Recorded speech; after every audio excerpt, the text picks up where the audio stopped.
Husband নিয়ে চলে আসলো মুরগির মাংস। এখন এসে বলছে রুটি যখন বানাচ্ছ তাহলে মুরগির মাংস করো।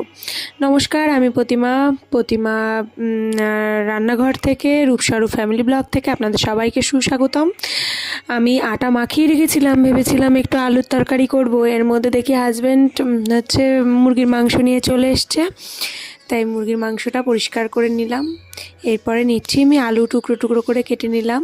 এবার ওই মুরগির মাংসতে 2টো টমেটো দেবো, একটা মাত্র পেঁয়াজ দেবো, অল্প একটু আদা দেবো, 2টো রসুন, একটা রসুন আস্ত দেবো, গোটা রসুন, আর একটা রসুন ছাড়িয়ে দেবো। ব্যাস, একদম অল্প পেস্ট মশলা দেবো। আর রান্নার পদ্ধতিটা আজকে একদমই অন্যরকম হবে, আপনারা দেখতে থাকুন, সঙ্গে থাকুন।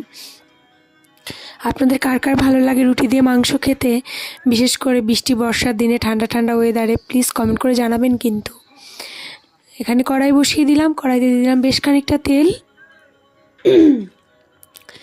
খানিকটা তেলই দিয়েছি। এরপর আলুটাকে ভালো করে ভেজে নিলাম, ভেজে নিয়ে দিয়ে দিলাম গোটা গরম মশলা আর দিয়ে দিলাম জিরে।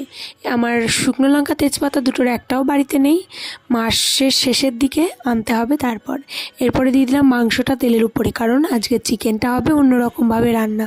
চিকেনটাকে ভালো করে ভাজা ভাজা করে নেব, তারপরে দিয়ে দেবো পেস্ট মশলাগুলো। এর মধ্যে টমেটোটা দিয়ে দিলাম, টমেটো দিয়ে চিকেন ভাজতে ভাজতে দেখো চিকেনের কালারটা কি সুন্দর এসছে, ভাজা চিকেন। আর দেখতেই পারলে তোমরা পেঁয়াজ আদা রসুনের কইটুকু পেস্ট আমি দিলাম।